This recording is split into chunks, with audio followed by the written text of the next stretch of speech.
할렐루야, 할렐루야. 네, 반갑습니다. 오늘 또 이 성전에 처음 나오신 분들도 많이 있는데 우리 이렇게 좌우 앞뒤 분들하고 인사할까요? 참 잘 오셨습니다. 네, 잘 오셨습니다. 정말 오늘 아주 귀한 경험이 될 줄 믿습니다. 여러분 인생에 참된 행복이 찾아올 것이고 여러분 인생에 기쁨이 가득한 주일이 될 줄 믿습니다. 우리 그렇게 인도하시고 또 이 처음 오신 분들을 위해 우리 박수와 격려로 그분들을 이렇게 환영했으면 좋겠습니다. 네, 참 잘 오셨습니다. 감사합니다. 예, 우리 기쁨으로 주님 앞에 찬양하도록 하겠습니다.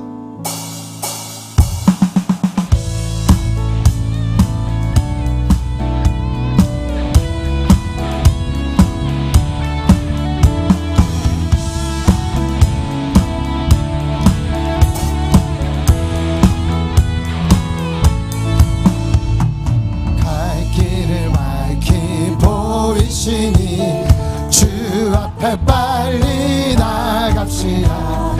우리를 찾는 구주 예수 곧 오라시네. 죄악 벗으리 영혼이 기뻐 뛰며 주를 보겠네. 하늘에 계신 주 예수님 영원히 섬기리. 우리를 오라 하시는 말 기쁘게 듣고 순종하세. 구주를 믿기 지체 말고 속속히 나가세. 죄악 벗으리 영혼이 기뻐 뛰며 주를 보겠네.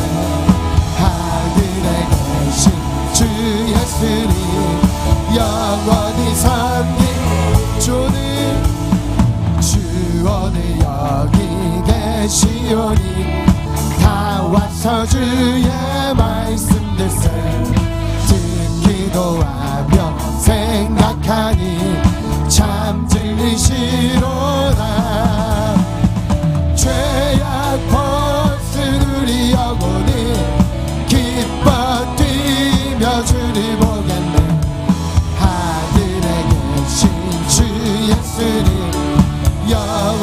우리 목소리로 고백할까요? 주 오늘 여기 계시오니 다 와서 주의 말씀 듣세. 듣기도 하며 생각하니 참 들리시로다. 죄악 벗은 우리 영혼이 기뻐 뛰며 주를 보겠네. 하늘에 계신 주 예수님 영원히 섬기리. 죄악 벗은 우리 영혼이 기뻐 뛰며 주를 보겠네. 하늘에 계신 주 예수님 영원히 우리를 그 기쁨 가운데로 인도하실 주님께 감사와 영광의 박수 올려드리겠습니다.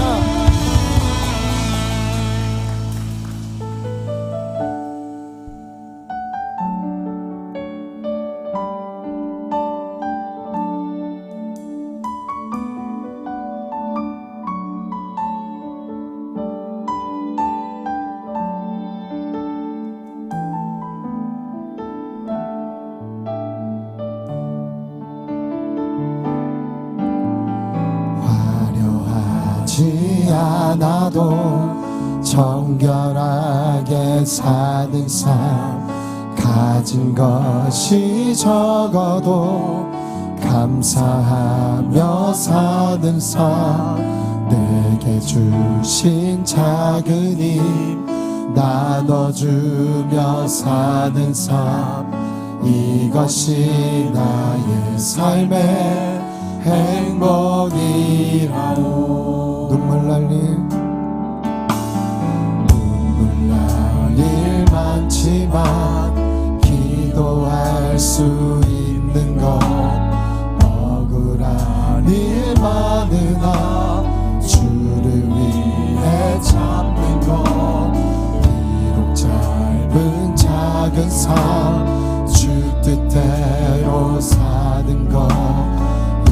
이것이 나의 삶의 행복이라오.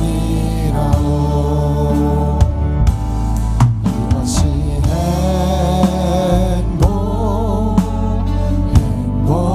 행복이라오. 세상은 알 수 없는 하나님 선물. 이것이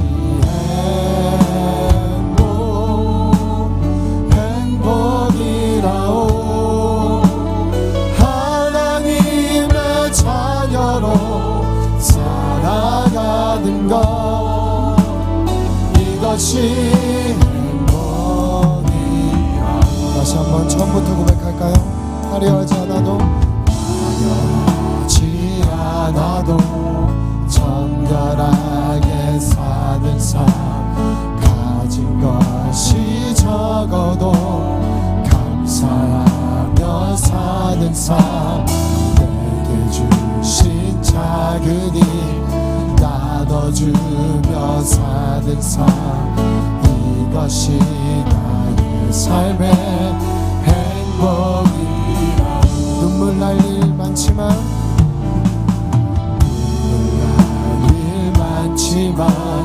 기도할 수 있는 것. 억울한 일 많으나 주를 위해 참는 것. 짧은 작은 삶 주 뜻대로 사는 것. 이것이 나의 삶의 행복이라오.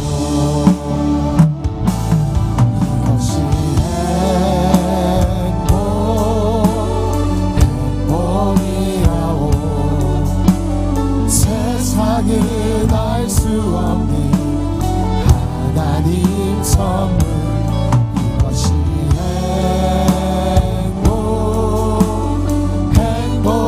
행복이라오. 하나님의 자녀로 살아가는 것. 이것이 행복. 이것이 행복.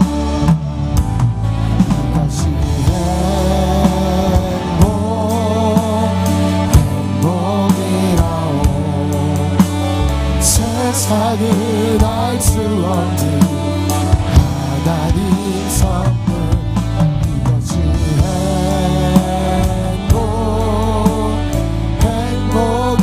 행복이라오. 하나님의 자녀로 살아가는 것. 이것이 행복. 다 함께 자리에서 일어나서 임재 찬양하며 나아가겠습니다.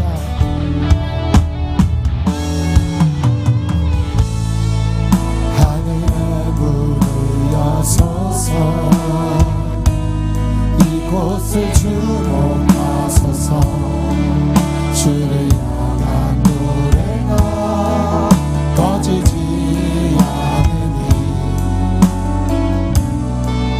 하늘을 열고 오소서. 이곳에 임재하소서. 주님을 기다립니다. 기도의 향기가 하늘에 닿으니. 주여 임재하여 주소서. 이곳에 오셔서 이곳에 앉으소서.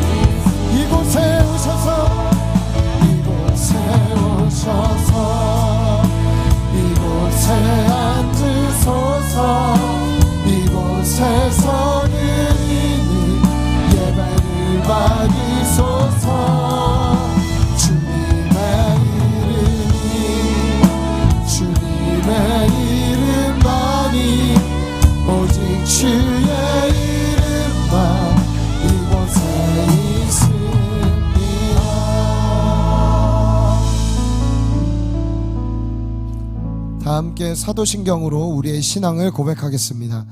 나는 전능하신 아버지 하나님 천지의 창조주를 믿습니다. 나는 그의 유일하신 아들 우리 주 예수 그리스도를 믿습니다. 그는 성령으로 잉태되어 동정녀 마리아에게서 나시고 본디오 빌라도에게 고난을 받아 십자가에 못 박혀 죽으시고 장사된 지 사흘 만에 죽은 자 가운데서 다시 살아나셨으며 하늘에 오르시어 전능하신 아버지 하나님 우편에 앉아 계시다가 거기로부터 살아있는 자와 죽은 자를 심판하러 오십니다. 나는 성령을 믿으며 거룩한 공교회와 성도의 교제와 죄를 용서받는 것과 몸의 부활과 영생을 믿습니다. 아멘. 아멘. 우리 좌우 앞뒤 분들하고 함께 인사할 때 우리 마음과 사랑을 담아 당신이 정말 더 행복했으면 좋겠습니다. 이렇게 인사하겠습니다. 당신이 더 행복했으면 좋겠습니다. 당신이 더 행복했으면 좋겠습니다. 당신이 더 행복했으면 좋겠습니다. 예, 다 함께 찬송가 421장 찬송 부르신 뒤에 이환희 집사님께서 우리를 대표해서 기도해 주시겠습니다.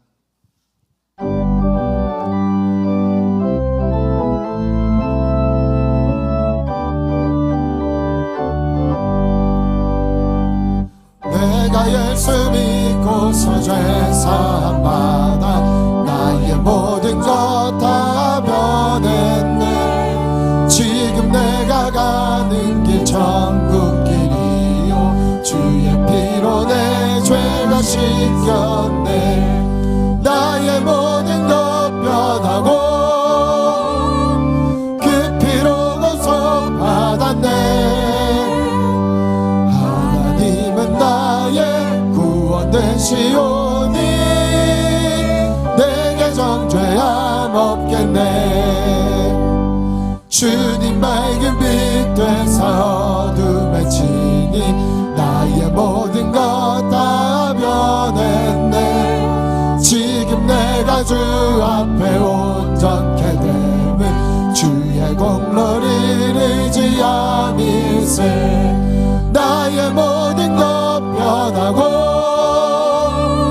그 피로 구속받았네. 하나님은 나의 구원 되시오니 내게 정죄함 없겠네. 내게 성령이 임하고 그 크신 사랑 나의 맘에 가득 채우며 모든 공포 내겐 물리치시니 내가 항상 주 안에 있겠네. 나의 모든 것 변하고 그 피로 구속받았네. 하나님은 나의 구원 되시오니 내게 정죄함 없겠네.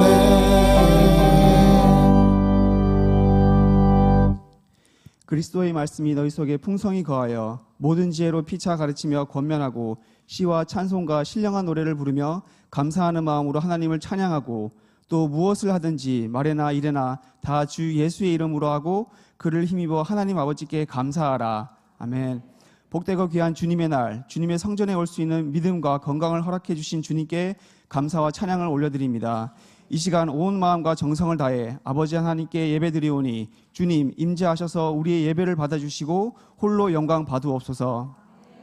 주님께서는 우리 삶에 언제나 함께해 주심에도 불구하고 믿음이 부족하고 연약하여서 세상 유혹에 굴복하여 죄악된 마음들을 가득 품은 채 하루하루를 살았음을 이 시간 다시 한번 고백합니다. 우리를 긍휼히 여겨주시고 자비를 베풀어 주셔서 주님의 보혈로 깨끗이 씻어 주시옵소서. 하나님의 때가 점점 다가옴을 믿으며 기대하며 하나님 없이 살아가는 안타까운 영혼들을 위하는 간절한 마음들이 모여 오늘 이 시간 새생명 축제로 결실을 맺게 되었습니다. 이 축제가 주님 품으로 돌아온 아름답고 귀한 우리 영혼들이 참된 평강과 기쁨을 풍성히 누리며 천국의 소망을 함께 나누며 넘치게 채워주시는 하나님의 사랑을 경험하는 영광과 축복으로 가득 찬 시간이 되게 하여 주시옵소서. 말씀이 현실이 되는 행복한 지체들이 모인 우리 시냇가 푸른 나무 교회를 세워주시고 하나님의 선한 도구로 사용해 주심에 감사드립니다. 사성의 신앙을 지키고 7대 비전을 가슴에 품고 세상에 복음을 널리 전하며 시대적 소명을 계속해서 감당하기를 소망합니다.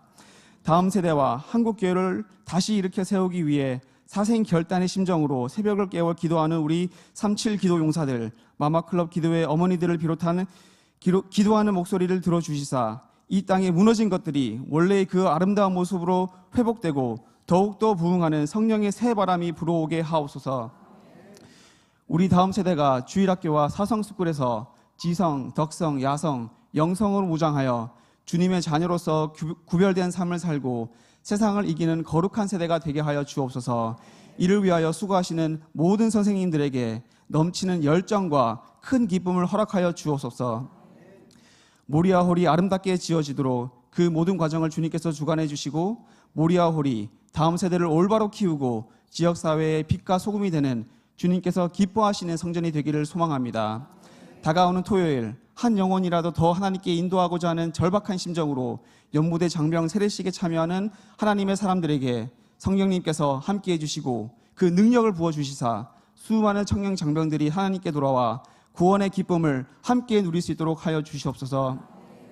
주님, 이 나라, 이 민족을 사랑해 주시고 오늘날 이토록 번창케 해주심에 감사드립니다. 대통령을 비롯한 위정자들이 무엇보다도 먼저 주님께 무릎을 꿇고 기도할 수 있게 하옵시고 북한의 위협과 차별금지법 등 우리나라를 무너뜨리려는 사탄의 모든 관계로부터 지켜주소서. 아울러 이북의 지하교회에서 목숨을 걸고 예배하는 주의 자녀들의 울부짖음을 기억하시고 들어주옵소서. 해외 각지에서 자기 몸 아끼지 않고 헌신하시는 선교사님들의 복된 사역에도 항상 함께 하시고 가족들에게도 믿음과 안전과 건강을 허락하여 주옵소서. 항상 눈물로 기도하며 사명에 앞장서시는 담임 목사님께 모든 사역을 넉넉히 감당할 수 있는 힘을 늘 새롭게 부어주시고 동역하시는 교역자님들과 사모님들에게도 똑같은 은혜를 부어 주옵소서. 담임 목사님을 통하여 선포될 하나님의 말씀으로 큰 은혜 받기를 원합니다. 한 주간 살아갈 영혼의 양식 가슴에 품고 되새기며 날마다 믿음이 성장하게 하옵소서. 예배를 위하여 수고하는 크고 작은 손길들을 기억하시고 축복하옵소서. 우리의 예배를 통해 영광 받으실 주 예수 그리스도의 이름으로 기도드립니다. 아멘.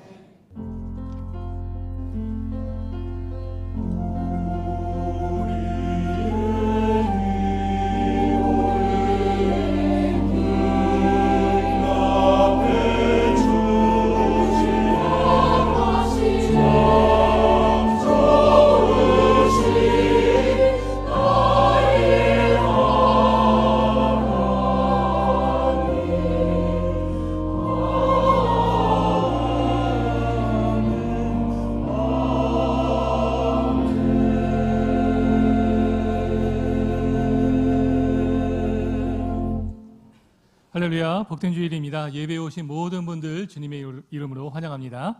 한 주간 교회 소식 전하겠습니다. 돌아오는 목요일 11월 28일에는 오전 10시 30분부터 관악구 마마클럽 기도회가 있습니다. 마마클럽의 모든 회원들뿐 아니라 기도로 동역하기를 원하는 우리 모든 남성분들도 함께 참여해서 나라와 교회 다음 세대를 위해 기도해 주시기를 바랍니다. 이번 주 금요 심야 예배는 온 세대의 예배로 드려집니다. 부모와 자녀 모든 세대가 다 함께 예배 드림으로 은혜 안에 하나 되는 축복의 시간 되기를 원합니다. 우리 모든 세대들 함께 동참해 주시길 바랍니다. 연무대 장병 세례식이 돌아오는 토요일 11월 30일에 있습니다. 신청하신 모든 분들은요 8시 20분까지 본당으로 모여주시기를 바라고요. 아울러 세례식 예배에 풍성한 은혜와 많은 훈련생들이 참여해서 또 세례를 받을 수 있도록 함께 남은 시간 동안 더욱더 중보해 주시면 감사하겠습니다. 12월 1일에는 다음 주일입니다. 교사 박람회가 주일 올리브홀 앞에 주차장에서 진행이 됩니다. 이에 따라 당일 올리브홀 주차장 이용이 제한이 되오니 많은 양해를 바랍니다. 각 교회 학교마다 부스를 설치해서 사역 소개와 교사로 헌신할 귀한 일꾼들을 기다리고 있는데요. 성도님들의 많은 관심과 참여 그리고 교사로서의 헌신을 부탁을 드립니다. 그리고 오늘은 오랫동안 기대하며 기다렸던 새생명 축제의 날입니다. 어려운 시간을 내어 본교회 방문 그리고 등록해 주신 모든 분들께 깊은 감사를 드립니다. 다시 한번 주님의 이름으로 환영하고 축복합니다. 이외에 다른 광고는 주보를 참고해 주시길 바랍니다. 오늘 우리에게 주시는 하나님의 말씀은 사도행전 9장 1절부터 9절까지 말씀입니다. 사도행전 9장 1절부터 9절까지 말씀 한 절씩 교독하신 후에 저와 여러분들이 합독하시겠습니다. 마지막 절은 합독하시겠습니다. 사도행전 9장 1절부터 9절까지입니다. 사울이 주의 제자들에 대하여 여전히 위협과 사기가 등등하여 대제사장에게 가서 다메섹 여러 회당에 가져갈 공문을 청하니 이는 만일 그 도를 따르는 사람을 만나면 남녀를 막론하고 결박하여 예루살렘으로 잡아오려 함이라. 사울이 길을 가다가 다메섹에 가까이 이르더니 호련히 하늘로부터 빛이 그를 둘러 비치는지라. 땅에 엎드려져 들음에 소리가 있어 이르시되 사울아 사울아 내가 어찌하여 나를 박해하느냐 하시거늘 대답하되 주여 누구시니까 이르시되 나는 내가 박해하는 예수라. 너는 일어나 시내로 들어가라 내가 행할 것을 내게 이를 자가 있느니라 하시니 같이 가던 사람들은 소리만 듣고 아무도 보지 못하여 말을 못하고 서 있더라. 사울이 땅에서 일어나 눈을 떴으나 아무것도 보지 못하고 사람의 손에 끌려 다메섹으로 들어가서 사흘 동안 보지 못하고 먹지도 마시지도 아니하니라. 아멘.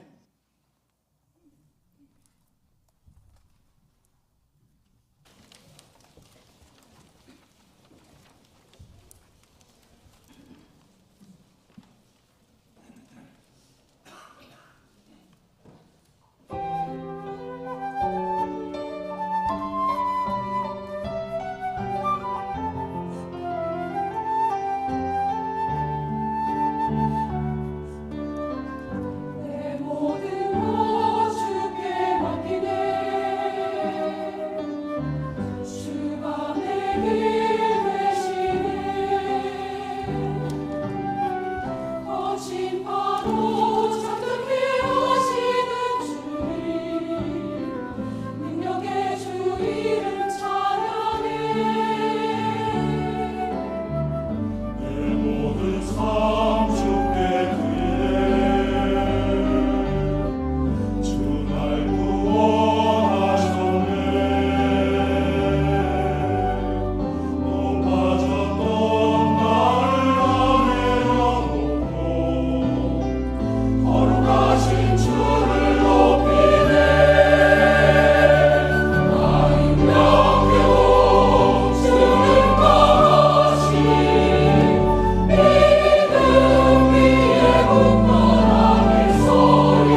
온 맘 다해 주를 찬양하리라.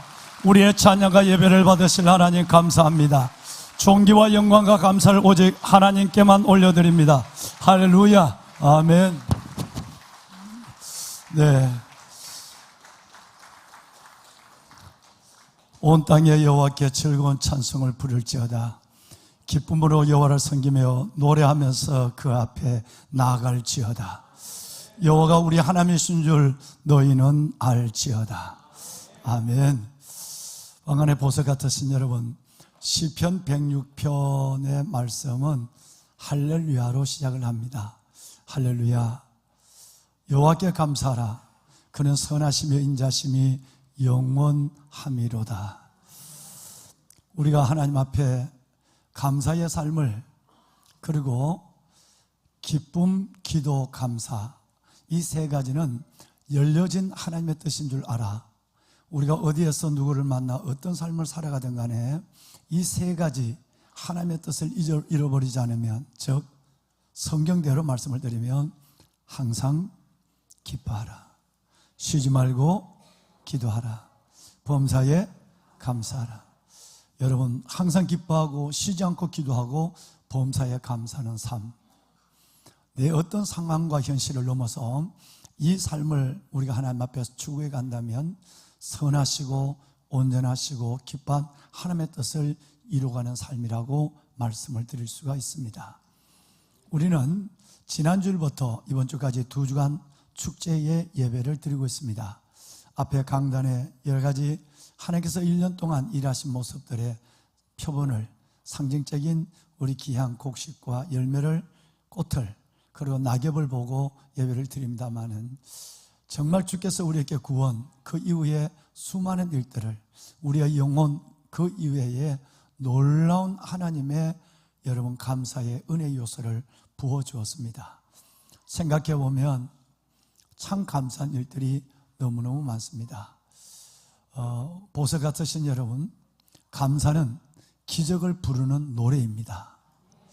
오늘 성가대가 영광스러운 찬송을 하나님께 올려드렸습니다만, 이 감사는 행복을 싣고 오는 수레와 같은 것이고, 감사는 기적을 열어가는 여러분 노래가 바로 능력이 있는 것이 감사합니다.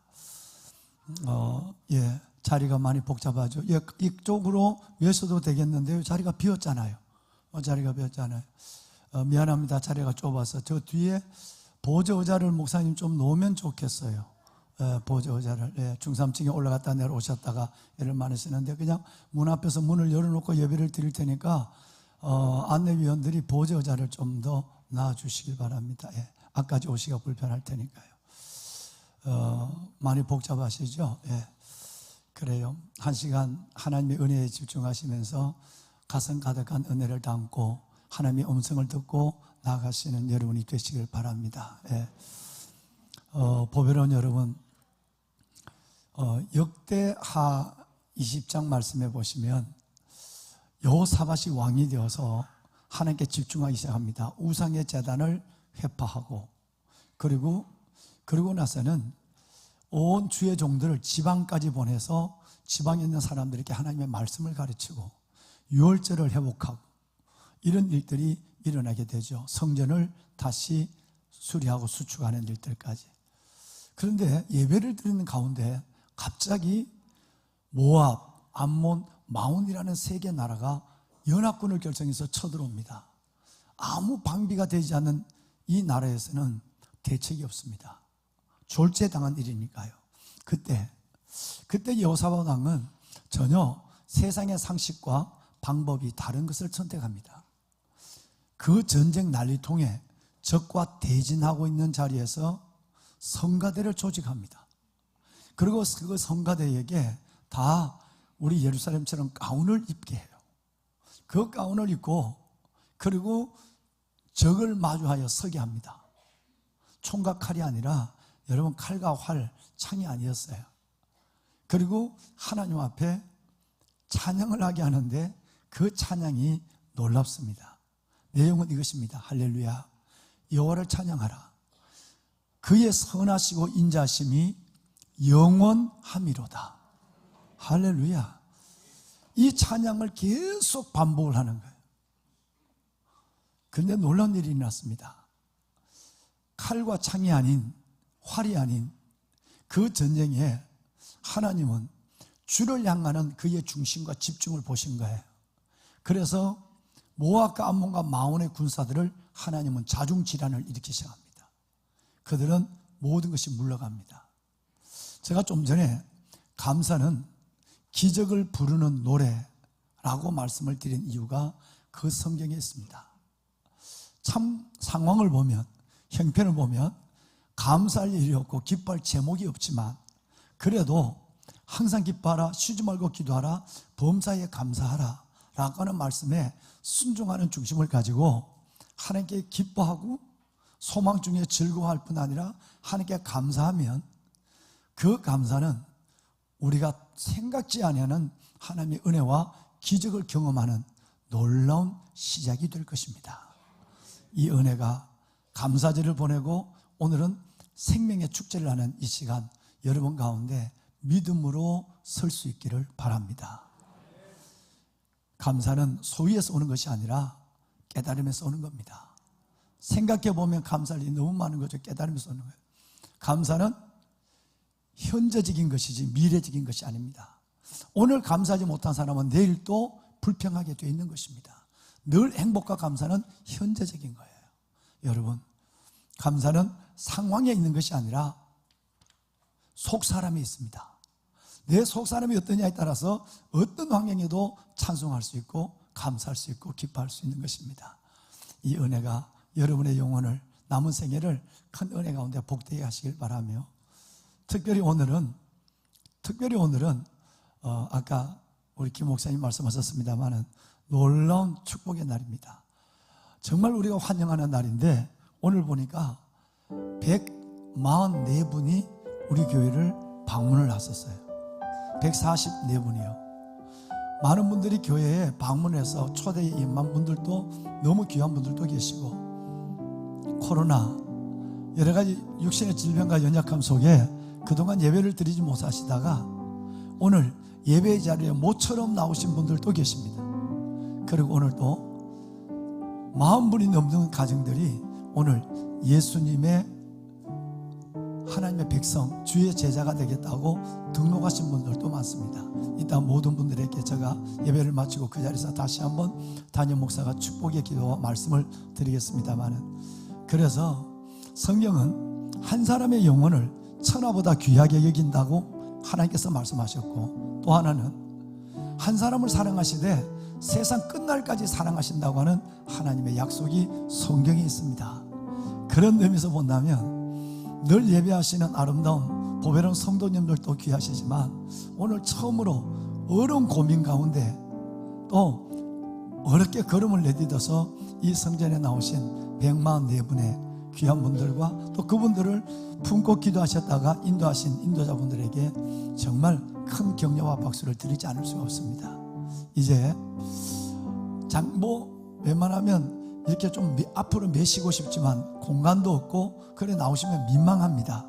그래서 허락하시면 오늘 인도하신 분하고 오늘 우리 교회에 처음 오신 분, 또 방문하신 분, 그리고 등록하시는 분, 오랫동안 못 오시다가 오신 분, 이분들 그 자리에서 한번 같이 한번 일어나시면 먼저 이분들을 뜨거운 박수로 우리는 환영하는 시간을 가졌으면 합니다.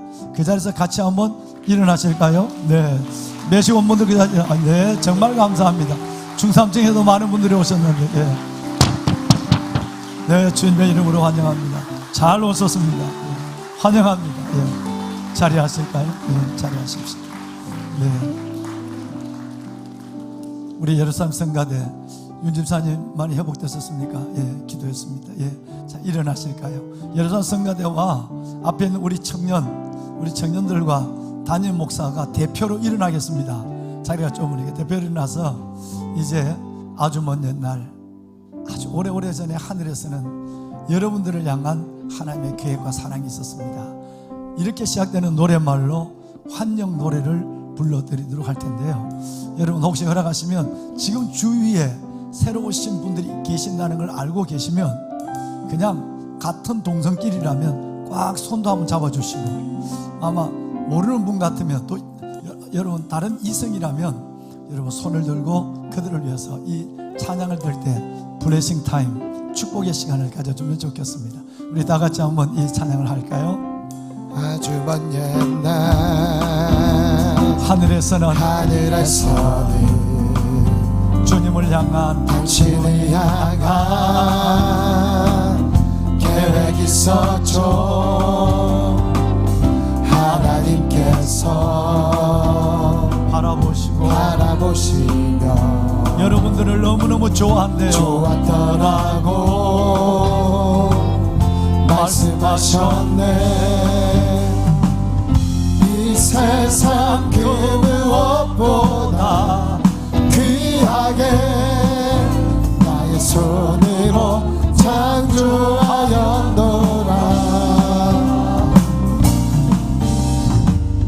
내가 너로 인하여 기뻐하노라. 하나님의 사랑을 전합니다. 내가 너를 사랑하노라. 사랑해요. 사랑해요.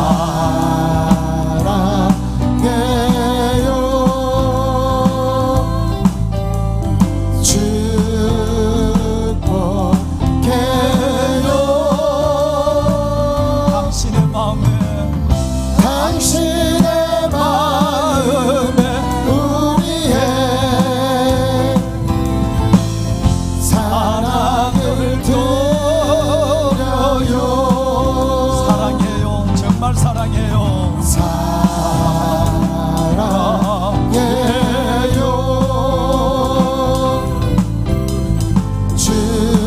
축복해요. 당신의 마음에 우리의 사랑을 드립니다. 당신의 마음에 우리의 사랑을 드려요.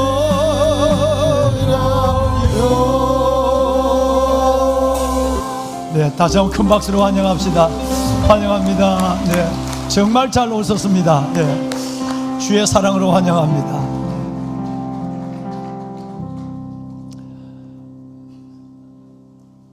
도둑 얘기를 먼저 해서 미안합니다.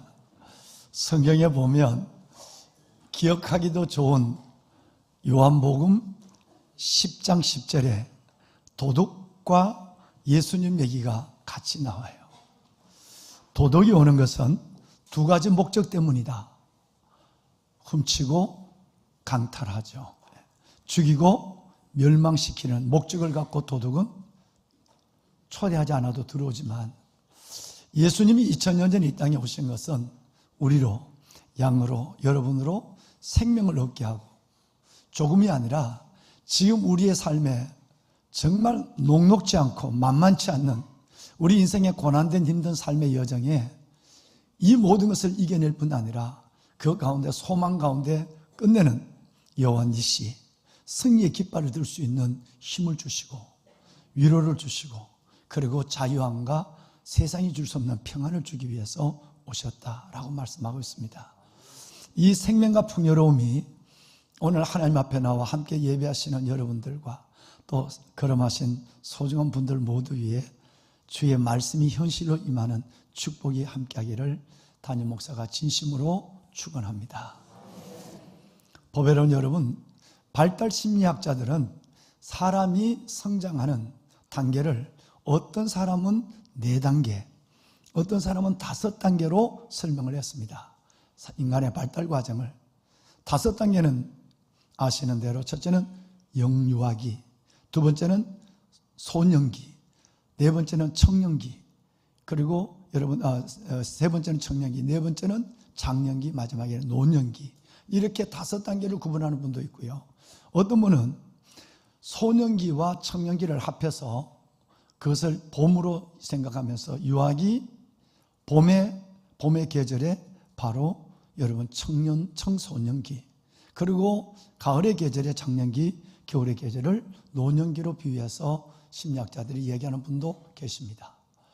사람들은 우리의 나이와 우리가 경험해야 될 세월의 분량에 따라 4가지 아니면 5가지로 나누지만 하나님은 성경을 보면 하나님이 우리는 몇 단계로 나눌까? 연세드신 분과 젊은 사람, 남녀와 여자, 남자와 여자. 여러분, 남녀노유 어떤 신분과 계급으로 나눈 것이 아니라 딱 하나님의 기준은 두 가지만 나눴어요. 그리스도 이전의 사람과 그리스도 이후의 사람, 두 종류의 사람만 나눕니다.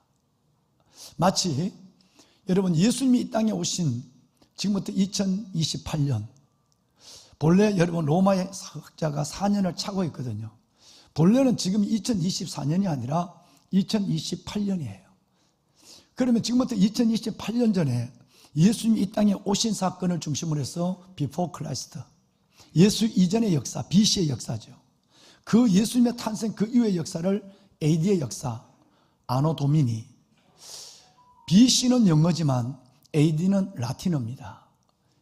보통 AD로 쓰지만 이 AD를 영어로 직역을 하면 In the year of our Lord, 우리 주님의 시대라는 것으로 직역할 수가 있죠.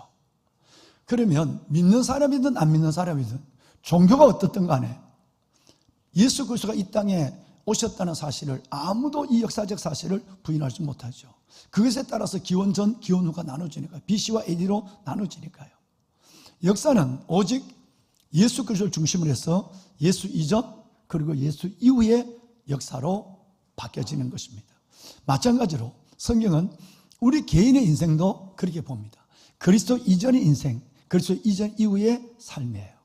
그리스도 이전의 삶이라고 하는 것은 내가 내 인생의 주인입니다. 내가 내 의지와 내 경험과 내 방법으로 살아간다고 자신하는 분들이에요. 여러분, 그런 사람을 그리스도 이전의 사람, 내가 내 인생의 주인인 사람.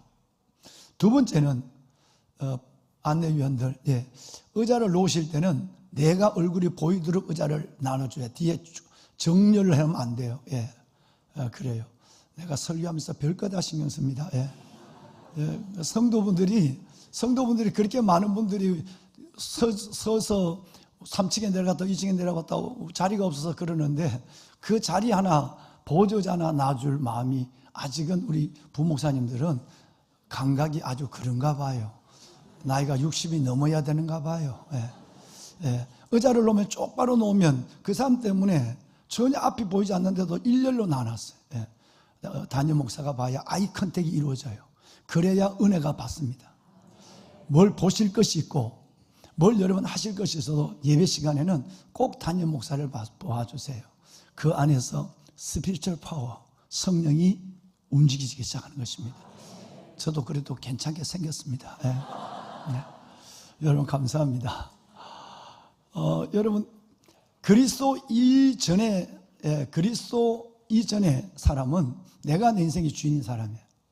그런데 그리스도 이후의 사람은 예수 그리스도, 그분이 나의 구주가 되시고 그분이 계획 가운데 나를 이끌어 가시는데 내 자신을 맡겼어요. 안 될 것 같지만 되는 정도가 아니라 잘 되고 어려울 것 같지만 끝내는 하나님이 그 인생을 여러분 풀어가는 역사를 보게 되는 것이죠. 보배는 여러분, 오늘 읽으신 이 내용은 바로 그 한 예를 들어 설명한 거예요. 정말 고집센 사람이 있었어요. 이 사람은 대단했습니다. 내가 내 자신을 의지하고 살아가기에 넉넉한 인간적, 경험적, 학문적, 위치적 요소를 가지고 있었어요. 사울이라는 청년이었어요. 그는 5가지가 대단한 사람이었어요. 명함이 대단하다. 다시 말하면 여러분 그의 가지고 있는 삶이 어마어마했다는 거예요. 첫째는 그는 1세기 최고의 대학, 세계에서 하나밖에 없는 유일한 대학인 여러분 그 다소 대학의 출신이었어요. 두 번째는 그 대학 중에서 가장 유명한 가말리엘이라는 학자의 문화생이었어요. 수제자였어요. 세 번째는 그는 로마 시민권을 가지고 있었어요. 이방인이면서도. 세 번째는 그는 모두가 그 말에 순종할 수밖에 없는 랍비가 되었어요. 마지막 5번째는 그는 12지파 중에서 그래도 양반 지파라고 목을 내세울 수 있는, 가슴을 펼 수 있는 베냐민 지파였어요. 이 5가지로 보면 예수님을 믿거나 뭘 믿을 이유가 별로 없는 거예요. 왜? 내가 나를 믿는데 확신이 있고요. 그만큼 믿지 않는 사람은 다 무시할 수 있는 사람으로 보여지게 되는 거예요. 이 사람이 더 무서운 일을 행하는데 그것은 다름이 아니라 이 땅에 예수라는 사람이 왔고 그가 인류의 죄를 위하여 죽으셨고 3일 만에 부활했다는 사실에 대해서 예수는 봤지만 부활의 소식은 들었지만 믿겨지지 않는 거예요. 그리고 그 예수가 말하는 구원의 진리가 우스운 거예요. 가말리엘의 학문과 예수가 말하는 학문에 비하면 다르다는 걸 느끼지만 난 저건 아니야 이거라고 생각하고 있는 거예요. 그래서 이 사람의 고집은, 이 사람의 주관은 다르게 흔들립니다. 어떻게 흔들리냐면 내가 가지고 있는 이 위치와 내가 가지고 있는 이 힘과 지식으로 모든 교회를 다 잔멸해버리고 모든 믿는 자를 없애버려야 되겠다고 작정을 합니다. 대제사장과 짝이 맞은 거예요. 그래서 우선 시범적으로 한 명을 죽여요. 아주 비참하게 죽여요. 양심의 가책도 없이. 그 사람이 스데반입니다. 초대교회 7집사 중에 유명한 스데반 집사님 한 명을 회중 가운데 끌어내서 여러분 그에게 말할 기회를 잠시 주고는 모든 사람이 돌을 들고 산 사람을 돌로 쳐서 머리를 온몸을 피투성이로 깨뜨려 죽이는 일에 결정을 내리고 그 사형의 집행과의 책임관으로 서게 되는 것입니다. 놀라운 사람이에요. 끝내는 여러분 이따가 보시겠지만 그 사람 하나를 죽인 거 교회를 잔멸하고 이것 때문에 교회는 여러분 문을 닫게 되고 온 그리스도인들은 지방뿐 아니라 해외까지 도망을 가게 되고 여기에 끝나지 아니하고 그는 외국에 간 사람까지 찾아가서 죽이고 숨어있는 사람까지 남녀를 끌어내서 결박해서 예루살렘에 끌고 와서 예루살렘에서 예수가 죽은 그 도시에서 죽여야 되겠다라고는 결심을 갖게 됩니다. 그리고 사형을 마음대로 내릴 수 있도록 그 권한을 부여받기 위해서 공문을 가지고 다메섹으로라고 하는, 다메섹은 지금 시리아의 수도입니다. 그 자살 테러가 번번이 일어나고 있는 지금도 그 시리아의 수도가 다마스커스, 즉 성경의 단어로 보면 다메섹이에요. 그쪽으로 공문을 가지고 내려갑니다. 240km입니다. 사람이 걸어서 6일 동안 걸어가야 할 길이에요. 아마 6일째, 성경에는 다메섹에 가까웠을 때 그랬으니까 6일째예요. 6일째 됐는데 놀라운 일이 그 앞에 일어난 것입니다. 내가 가지고 있는 생각, 내가 가지고 있는 정당성, 비록 상대적이지만 정의감, 여러분 이 부분에 충만했던 이 사람은 갑자기 길에서, 도상에서, 하늘에서 강력한 빛을 받게 되죠. 번갯불과 비교할 수 없는, 지금까지 경험하지 않았던 그 빛, 태양과도 비교할 수 없는 빛이 그를 내리 비췄어요. 끝내는 그는 그 빛 가운데 실명을 하게 됩니다. 눈을 잃어버리게 돼요. 그리고 땅에 꼬꾸라집니다. 꼬꾸라져서 엎드려 있는 그에게 하나님의 음성이 들려왔어요. 지금까지는 눈으로 빛을 봤다면 이제는 눈이 소경이 됐으니까 귀로 들을 수밖에 없는 상황에서 하나님은 친절하게 그에게 음성을 들려줍니다. 오늘 읽으신 내용처럼 사울아 사울아 사울아 사울아 어찌하여 너가 나를 박해하느냐. 기상천외한 음성이 하늘에서 들려온 거예요. 그때 사울은 주여 당신은 누구요? 누구요? 라고 물었어요. 이상한 소리가 들려옵니다. 나는 너가 핍박하는 예수라. 이 상황은 무서운 상황입니다. 왜냐하면 9장에 나오는 여러분 이 사울이 다메섹 도상에서 하나님을 만나서 회심하는 사건, 이 사건은 교회를 잔멸하고 비방하고 교회를 탄압하고 믿는 자를 숙청하던 이 사람이 예수의 증인이 되어서 교회를 세우고 성경을 받아 기록하고 온 이방 세계에서 하나님의 사도가 되는 회심이었습니다. 그래서 성경에는 인류의 역사를 바꾼 두 사람의 회심이 있습니다. 하나는 오늘 9장에 나오는 사울의 회심이고요. 다음은 두 번째는 다음 장 10장에 나오는 고넬로의 회심입니다. 고넬로와 바울, 사울이죠. 이 두 사람의 회심은 인류에 빛을 줘요. 이방인들 속에 복음을 전하는 이방 사도의 증인으로 서게 되는 역사를 성경은 우리에게 자세하게 그 미래를 기록해 주고 있는 것입니다. 보배로운 여러분, 오늘 읽으신 말씀을 가만히 보면 놀라운 말씀이 하나 있습니다. 1절을 보시면 1절에는 주의 제자들이라는 말이 1절에 나옵니다. 스데반을 내 손으로 죽였지만 아직도 나는 분이 안 풀려. 그 사람에게 빼앗아간 것도 없고 뺨을 때린 것도 아닌데, 여러분, 어둠의 영이 완전히 분노하게 하고 교회를 잔멸하게 하고 믿는 자를 대적하게 하는 거예요. 그래서 그걸 주의 제자들로 나와요. 그런데 2절에 보면 이 주의 제자가 무슨 단어로 바뀌느냐 하면, 여러분, 도에, 그 도를 따르는 사람으로 바뀌어져요. 같은 얘기, 주의 제자들, 도를 따르는 사람들. 근데 여기서 말하는 저 도라는 단어가 중요한 거예요. 이 도라는 단어는 진리라는 단어고 믿음이라는 단어는 보통적으로 원어에는 피스티스로 나와요. 피스티스라는 이 헬라어에서 페이스, 여러분, 믿음이라는 영어가 나온 거예요. 보통 저 도는 피스티스로 설명이 돼야 되는데, 근데 오늘 저 도라는 단어가 피스티스, 진리, 믿음이 아니라 저 도를 원어에 뭐라고 냈냐면 호도스라는 말로 기록되어 있어요. 호도스라는 말은 길이라는 뜻이에요. 그러면 이 단어가 어디에 쓰였느냐 하면, 보배로운 성가대 여러분과 성도 여러분들이 익히 잘 아는 예수님이 나는 곧 길이요, 그렇습니다, 진리요, 생명이라고 말할 때, 그때 길이요 할 때 그 길이 바로 원어로 호도스예요. 자, 그러면 다시 2절로 돌아와서 아까는 주의 제자들을 없애버리려고, 그런데 이번에는 그 도를, 호도스의 길을 걸어가는 사람을 다 결박해서 예루살렘 돌아와서 죽이려고 내려가고 있는 길이었어요. 그럼 이걸 우리 말로 하면 어떤 말이 될까요? 도를 따르는 사람들을 우리 말로 하면 예수의 길을 걷는 사람들이에요. 바로 여러분을 설명한 거예요. 여러분은 예수의 길을 걷는 사람들입니다. 예수 안에 살아가는 사람들이에요. 호도스의 길을 걷는 사람들이죠. 이 사람들이 꼴 보기 싫은 거예요. 그래서 사람들을 죽이고 교회를 잔멸하는 일에 앞장서는 것입니다. 보배로운 여러분, 부모가 아이들을 양육할 때도 아이들이 자기 잘못을 인정하면 부모는 쉬워져요. 그래, 다시 그러지 말자. 그리고 자녀를 안아요.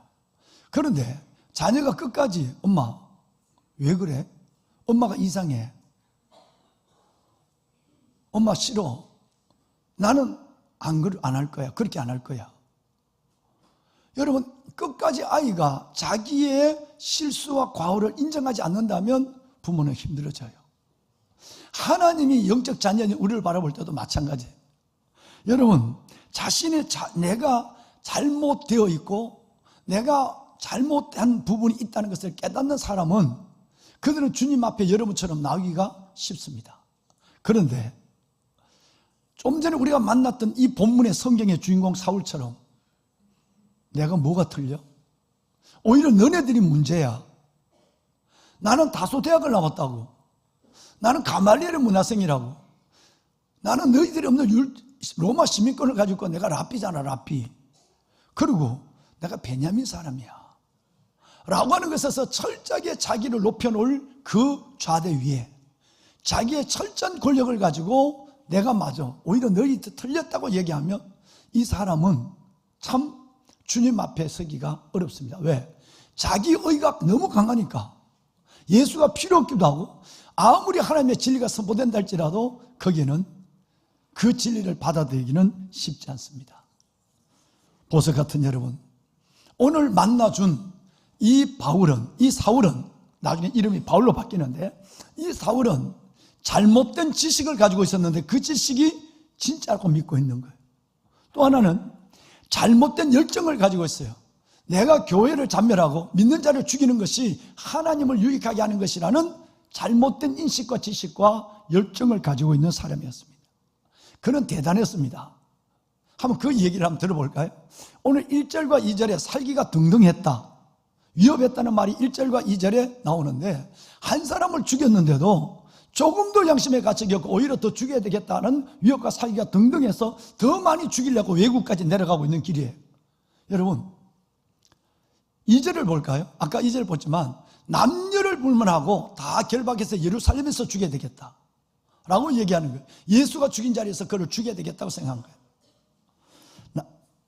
9장을 읽으셨는데 8장을 보면 8장 1절에 여러분, 이 스데반을 죽이는데 중심 역할을 했던 사람이 자신이 한 걸 설명하고 있어요. 사울이죠. 그의 죽음을 미안하게 생각하고 어렵게 생각한 것이 아니라 당연히 할 일을 했다고 생각하는 양심조차 움직이지 않는 사람이었어요. 2절과 3절을 보시면 여러분, 2절에 보면 그의 손에 죽은 스데반 집사님을 온 교회는 장세하고 슬픔 가운데 빠져 있어요. 그런데 3절에 보시면 끝나지 않습니다. 교회를 오히려 더 없애버리기 위해서 각 집에 들어가서 남녀를 끌어다가 옥에 넘겼다라고 성경은 그의 걸음을, 행적을 이렇게 기록하고 있습니다. 훗날 그가 그리스도 이후의 사람으로 바뀌었어요. 오늘 읽은 다메섹의 이 환상, 이 다메섹에서 여러분 그 만난 예수 그리스도, 이로 인해서 그의 인생은 완전히 바뀌었어요. 바뀌고 난 이후에 아그리파 왕 앞에 예수님을 증거하는 사람이 됐단 말이에요. 증거할 때 어떻게 증거하느냐 하면 26장 9절 말씀에 보시면 9절 말씀에 이렇게 되어 있습니다. 나도 나사렛 예수 이름으로 대적하여 많은 일을 행해야 될 줄 스스로 생각하고 그랬어요. 그 예수 이름을 대적하는, 예수 이름을 대적하는 일을 더 힘써야 되겠다라고 스스로 생각하는 거예요. 내 생각이 맞다는 거예요. 내가 생각이 옳다는 거예요. 이 무서운 일을 하면서도 옳다고 생각하는 것이었습니다. 11절을 볼까요? 진짜 무서운 사람이에요. 6.25 때 이 민군들이 내려와서, 여러분 저 아시는 것처럼 충청도 우리 여러분 삽다리 여러분 교회나 그쪽처럼 십자가를 교회 문 앞에 바닥에 던져놓고 주교도문을 하게 하고 십자가를 밟고 지나가는 하는 이 민군이 총뿌리를 대고, 정말 대부분의 사람이 그 죽음 앞에 순교의 길을 걸어갔어요. 순교의 길을 걸어갔지만 그 죽음 앞에 무서워서 그 고문, 여기는 형별이죠. 거기에서 너무 무서워서 강제로 예수를 모른다고 하고 예수님을 모독하고 살 길을 찾아서 나간 그리스도인들도 있습니다. 지금 이 일이 2000년 전에 사울에 의해서 일어났다는 거예요. 회당, 지금 하던 교회죠. 거기 와서 예수를 안 믿겠다고 안 믿겠다는 말이 나올 정도로 고문을 했고, 이 고문 때문에 강제적으로 예수님을 사랑한다는 말이 아니라 모독하는 말을 하게 하고, 그것도 부족해서 격분해서 외국까지 나가서 사람들을 끌어다가 죽이는 일에 앞장선 사람 사울. 그가 오늘 예수를 만났어요. 다메섹에서 말이죠. 다메섹 도상에서. 잠언은 우리에게 이렇게 말합니다. 어떤 길은 사람이 보기에 바르지만 사울처럼 내가 맞아, 너는 틀렸어. 어떤 길은 사람이 보기에 바른 길처럼 보이지만 필경은 사망의 길이라고. 내가 지금 걸어가고 있는 길이 사망의 길임을 몰랐다는 게, 얼마나 많은 사람들이 이 땅에 지금도 진리를 외면한 채 그 많은 사람들이 그들의 중심, 자기를 믿고 살아가는 삶을 쉽게 우리는 볼 수 있는 현실에서 우리는 이 말씀을 생각하지 않을 수가 없는 거예요. 하나님은 사울이 나름대로 가지고 있었던 그 자신의 속에 있는 의협심과 상대적인 정의감, 이 상대적 정의감, 이 자기가 가졌던 커다란 어마어마한 착각, 이 정의감을 하나님께서는 바꾸기 위해서, 다시 말하면 커다란 착각을 바꾸기 위해서는 커다란 충격이 필요한 거예요. 웬만큼 얘기해서는 알아, 됐어, 그만해.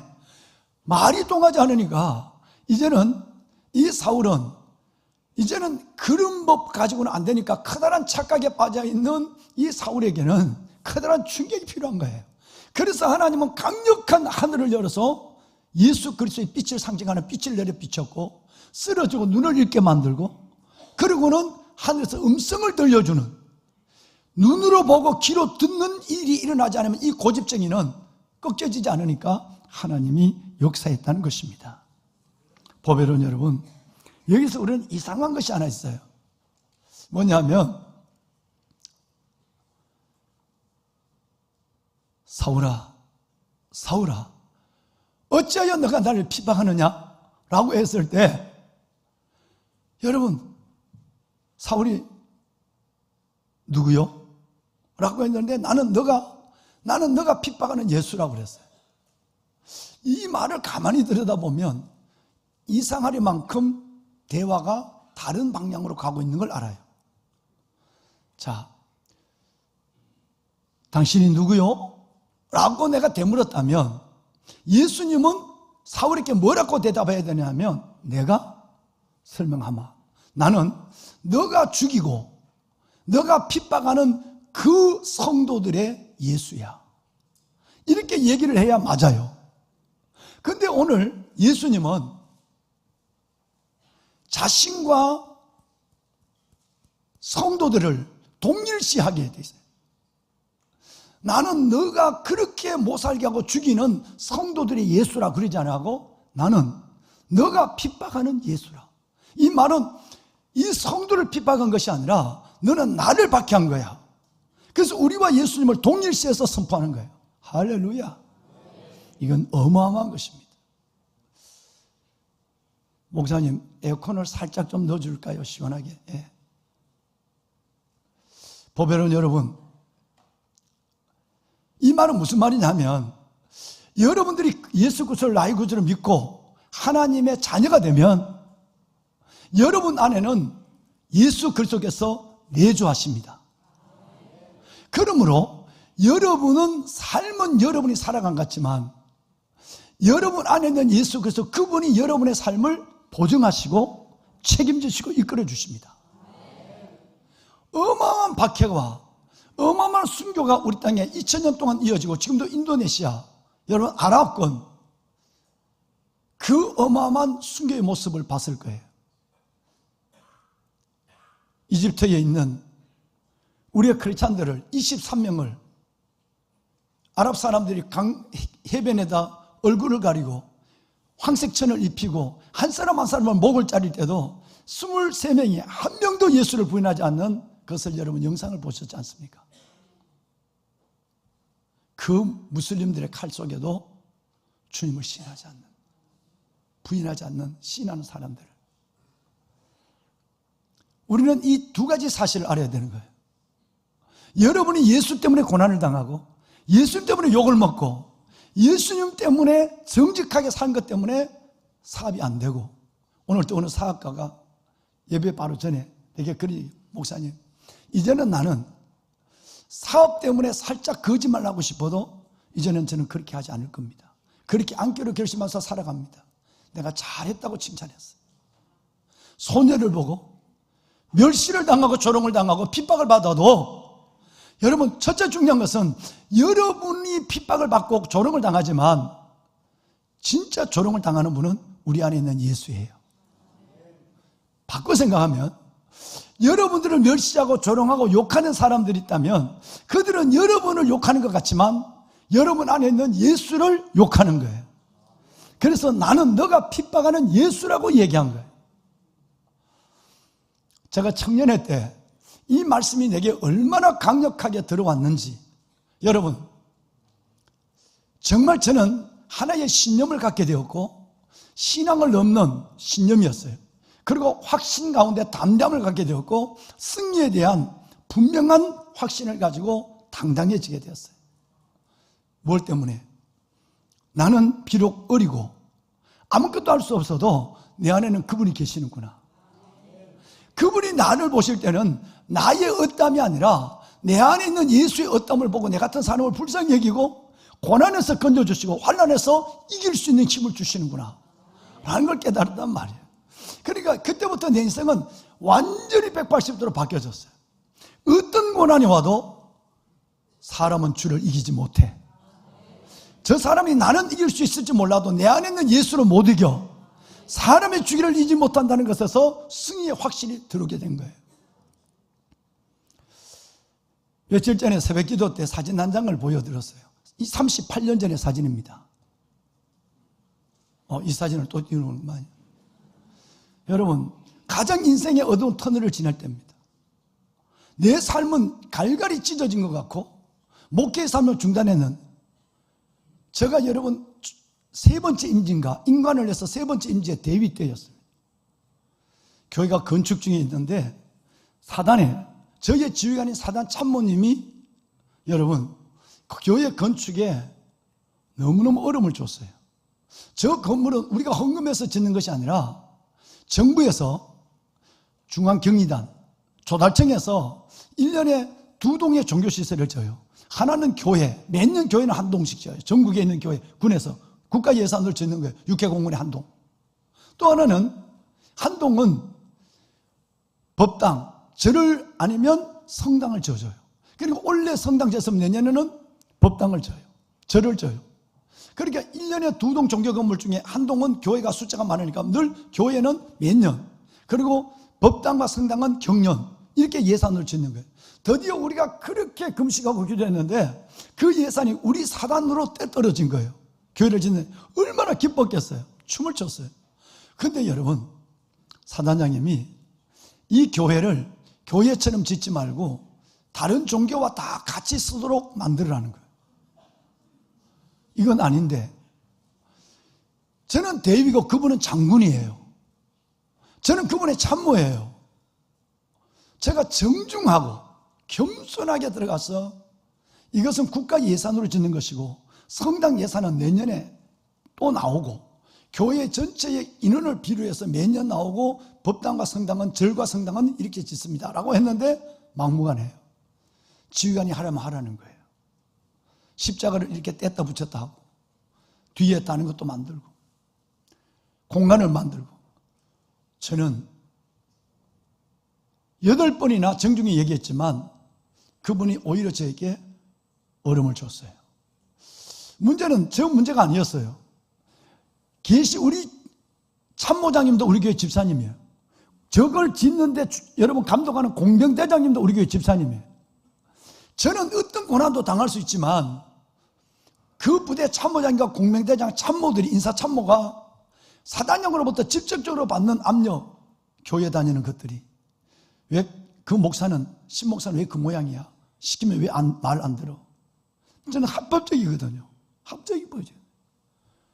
얼마나 어렵겠습니까? 13개월, 1년 1개월이 했어요. 근데 제가 그 어마어마한 힘든 시간을 이겨낼 수 있었던 것은 뭔지 아세요? 나는 너가 박해하는 예수라. 예수님이 나와 예수님을 동일시하고 있다는 거예요. 사단장이 너를 전역을 시키고 너의 모든 보직을 해임하고 너의 어떤 권한을 줘도 사단장은 나를 이길 수 있는 것 같지만 내 안에 있는 예수는 못 이겨요. 사람이 주를 이기지 못하게 하옵소서. 얼마나 여러분 저는 확신이 있는지요. 예배를 못 드리게 해요. 새벽 기도를 못하게 해요. 그러면 어떻게 해요? 2가지 때문에 불빛이 나온다고 못하게 해요. 2번째, 시끄럽다고 못해요. 그러면 제가 안 하지는 않죠. 몇 명이 모여서, 아까 있는 저 사진에 있는 사람들, 저 사람들이 모여서 교회가 없으니까 테니스장에서 예배를 드렸어요. 교회가 다 흐려졌으니까, 짓는 자리니까. 거기서 예배를 드렸는데 찬송가를 못하니까 찬송가를 랜턴을 비추가며 읽기 시작했어요. 성경을 불을 못 켜니까 랜턴을 딱 성경 위에다 비춰가지고 성경을 읽었어요. 그 예배가 훨씬 은혜됩니다. 훨씬 은혜됩니다. 1년 넘는 시간을 그렇게 했어요.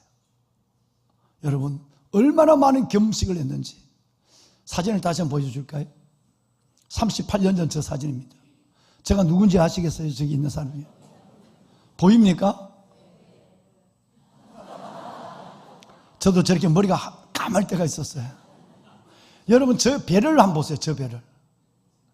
1년 1개월 13개월을 거의 금식을 했어요.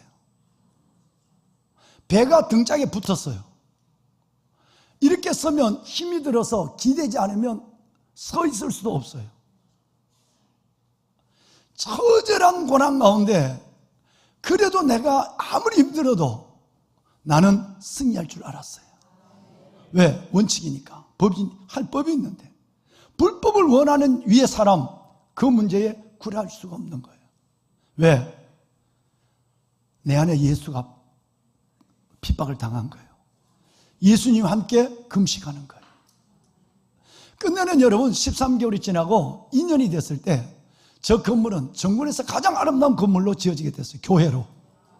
할렐루야. 이제 날 좀 띄워주세요. 이제 저기에 있는 저 아름다운 영혼들이 사람이 여러분을 핍박하면, 여러분을 욕하면, 여러분을 욕한 것이 아니라 여러분 안에 있는 예수를 욕한 것이라고 하는 것을 알 때에 승리의 확신이 있습니다. 담대해지는 거예요. 담대해지는 거예요. 맷집을 갖는 거예요. 한 가지 얘기를 하고 마칠까요? 제가 어제 저녁에 1516년 16세기 초에 배자가 남긴 유명한 말 한마디를 여러분 노트에 적어놓은 걸 찾았어요.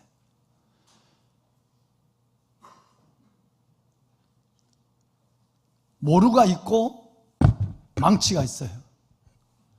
망치는 여지없이 물건을 올려놓고 때립니다. 그 때리는 충격은 모루가 고스란히 다 받아야 돼요. 모루를 좀 보여줄까요? 모루죠. 모루 위에 달군 쇠를 놓고 때리기도 하고요. 별별 굽어진 것을 펼 때도 때리고. 모루는 맞는 거예요. 망치는 때리는 거예요. 다음 사진 하나 보여줄까요? 모루와 망치예요. 저 모루 하나를 제가 구하고 싶어서 골동분상에 갔는데 못 들고 와서 못 샀어요. 돈을 한 40만 원 주면 사겠던데 들 수 재간이 없어서 못 들고 왔어요. 언젠가는 꼭 저거 사올 거예요. 사서 애들이 교육관 2층에다 저걸 놓을 거예요. 의미가 있기 때문이에요. 보배로운 여러분, 지금부터 500년 전 1516년 배자는 이런 얘기를 했어요. 교회는, 성도는 모르다. 세상은 모르를 때리는 망치다. 교회는 세상의 박해와 핍박을 받을 수밖에 없다는 거예요. 왜? 어둠이 빛을 싫어하니까. 불의가 진리를 원하지 않으니까. 그러니까 교회는 때리면 맞아야 하는 모르고, 교회와 여러분들을 핍박하고 욕하는 사람들은 욕하는 것은 망치다. 교회는 모르는 망치를 받아줘야 하고, 또 망치를 대적할 수도 없다. 그냥 참는 것이다. 그런데 결론이 중요한 거예요. 모르는 수많은 망치를 부러뜨린 쇠등이다. 누가 강합니까? 가만히 있는 모르가 강합니까? 마음대로 누구의 손에 쥐어져서 때릴 수 있는 망치가 강한 거예요. 우리는 훨씬 망치가 힘 있다고 봐요. 마음껏 때리니까, 마음껏 밟으니까. 그런데 여러분, 망치는 모르를 이기지 못해요. 여러분이 예수님 때문에 욕을 먹고, 예수님 때문에 손해를 보고, 예수 믿는 것 때문에 박해를 받고, 지금까지 순교를 당하는 것은 없지만 앞으로 어떻게 될지 모르겠습니다만은, 아무리 어려워도 우리는 모르가 돼야 돼요. 함께 대적하고, 우리의 어머니들이 아버지가 교회에 있는 엄마의 머리통을 끌고 질질 끌고 나갈 때가 있어요. 지금 여러분 세대만 해도 부모들이 성령을 불에 넣어버리고, 수많은 어려움이 있지만 우리는 그분들을 대적할 수 없어요. 참아야 돼요. 그런데 모르를 이길 망치는 없습니다. 예수를 이길 사람은 없습니다. 왜 여러분이 이길까요? 왜 교회가 여러분 이 땅에 없어지지 않을까요? 그 많은 욕을 먹고도 여러분 교회 안에, 모루 안에 예수의 생명이 있기 때문이에요. 예수 때문에 이기는 거예요. 보배로운 여러분, 저는 이 배자의 글이 너무 좋아서 어딘가 노트에다가 이걸 적어놨어요. 어제 그걸 다시 봤어요. 교회는 모르고 세상은 망치다.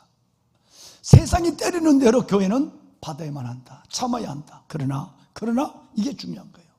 모르는 수많은 망치를 부러뜨렸다. 모르가 부러뜨린 거죠. 지가 때리다가 죽었다 이 말이에요. 네로와 여러분 도미티안 황제, 수많은 10대 왕조가 얼마나 많은 사람들을, 교회를 잔멸했고 불을 찔렀고, 얼마나 많은 사람을 사자의 밥으로 여러분 유황불보다 더 뜨겁게 만든 풀무불 속에 집어넣었습니까? 그런데 300년이 넘어가기 전에 바로 기독교를 국교로 로마가 인정을 했어요. 모르가 망치를 이기는 거예요. 예수 때문에 말이죠. 보배로운 여러분, 말씀을 끝내겠습니다. 바울은 이걸 몰랐어요. 내가 죽이는 대로 죽어 너네들. 내가 자멸한다 교회는 없어질 거야. 그런데 이 바울에게는 충격적 요법을 해야 되거든요. 그 정도 고집이 센 사람, 자기 의가 강한 사람은 예수 믿기 어려워요. 그러니까 그런 사람은 특별하게 얼음을 주거나 특별하게 눈을 멀게 하거나 뭐 이렇게 해서라도 하나님은 그를 이끌어내요. 나중에 바울은 자기 말로 자기 입으로 그렇게 합니다. 다메섹 이전에 내 모습이 얼마나 어리석었는가, 예수 이전에 내 삶이 얼마나 안타까웠는가, 자기 말로 하는 거예요. 자기 말로. 디모데 전후서는 바울의 유언서예요. 근데 1장 13절에 보면 이렇게 자기가 얘기해요. 다메섹 이후에 말이죠. 내가 전에는 before Christ, 예수 이전에는 나는 비방했다. 교회와 성도를 욕하는 비방자였다. 뿐만 아니라 나는 박해를 했다. 박해한 정도가 순교의 제물로 그들을 죽였죠. 박해. 뿐만 아니라 나는 폭행을 했다. 수많은 사람들의 인생을 막아버렸다. 그리고 내가 된 줄 알았다. 내가 맞는 줄 알았다. 근데 그게 아니었다. 하나님의 긍휼이 내게 임한 이유가 있다. 지금 생각해 보니까 내가 하나님의 긍휼을 입은 것은 내가 알지 못하고 그 일을 행했기 때문이다. 내가 알지 못하고 행할 때 하나님이 내게 긍휼을 다하여 주어서 그 어마어마한 죄를 보혈로 덮어주시고 이제는 예수를 자랑하는, 예수를 믿는 정도가 예수를 위해서 순교를 당하는 내가 되겠다. 이 말을 하고 있는 자기 입으로. 끝내는 15절에는 이렇게 한마디로 합니다. 난 내가 똑똑한 줄 알았다. 너희들이 바보인 줄 알았다. 내가 맞는 줄 알았다. 너희들이 틀린 줄 알았다. 내가 보니까 진짜 내가 죄인 중에 우두머리다. 죄인 중에 개수가 내였다. 여러분, 내 의의를 내려놓고 예수를 받아들이는 순간에 우리 안에는 새로운 생명이 시작됩니다. 새로운 삶이 열려지는 거예요. 이 은혜가 오늘 함께 예배하는 여러분 모두에 임하소서. 여러분의 삶의 그리스도 안에서 멋진 승리의 삶, 풍성함의 삶이 이어지기를 주의 이름으로 축원합니다. 여러분 환영합니다. 우리 성가대를 앞으로 메시겠습니다. 성가대를 메시고 여러분이 아까 예배 전에 불렀던 은혜라는 찬양을 우리 함께 부르는 시간, 그리고 예배를 축도로 마치겠습니다. 예. 우리 성가대 천천히 나오세요. 천천히. 예. 성가대. 이 앞에 다 이제 앞에 연결해도 됩니다. 예, 그래. 화려하지 않아도 정결하게 사는 삶, 가진 것이 적어도 감사하며 사는 삶, 내게 주신 작은 일 나누어 주며 사는 삶, 이것이 나의 삶의 행복이라고. 때로는 눈물 날 일이 많지만 기도할 수 있는 것, 억울한 일 많지만 모르로 참아가는 것, 승리는 여러분의 것이요 하나님의 영광은 여러분의 삶을 떠나지 않을 것입니다. 그것이 나의 삶의 행복이라오. 이것이 행복.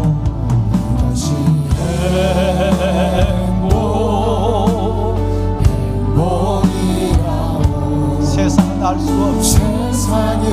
알 수 없는 하나님 선물, 이것이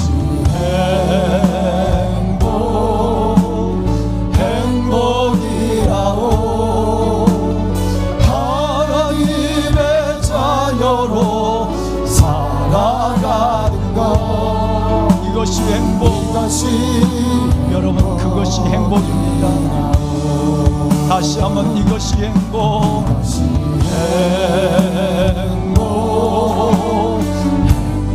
행복이라오. 세상은 알 수 없습니다. 세상은 알 수 없는 하나님 이것이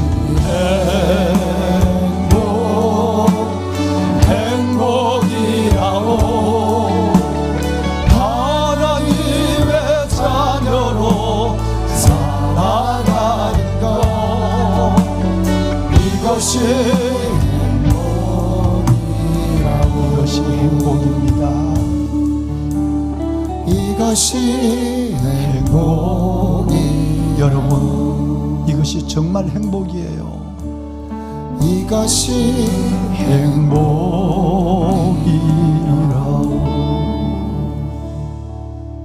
이제는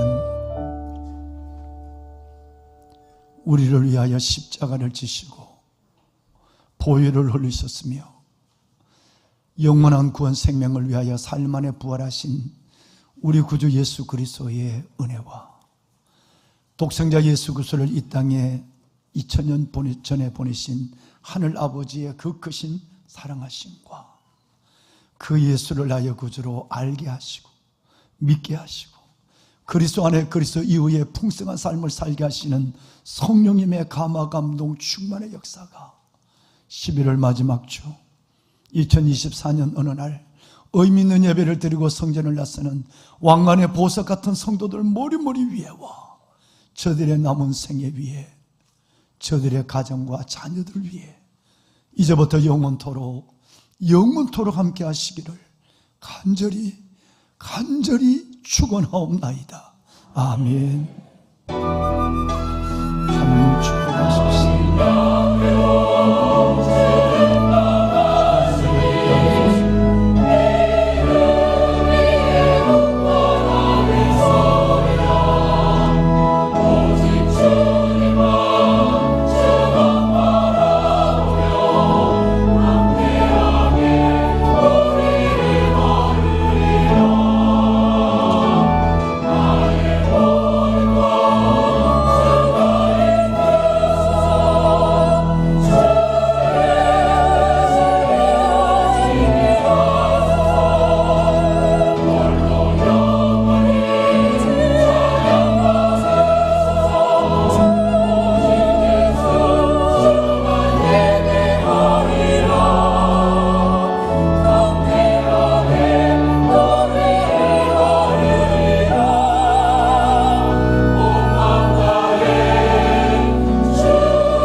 감사합니다. 우리 새 가족 되시는 분들은 앞쪽으로 내려와 주시면 담임 목사님께서 기도해 주시고 사진을 찍도록 하겠습니다. 우리 일반 성도님들께서는 집으로 돌아가시면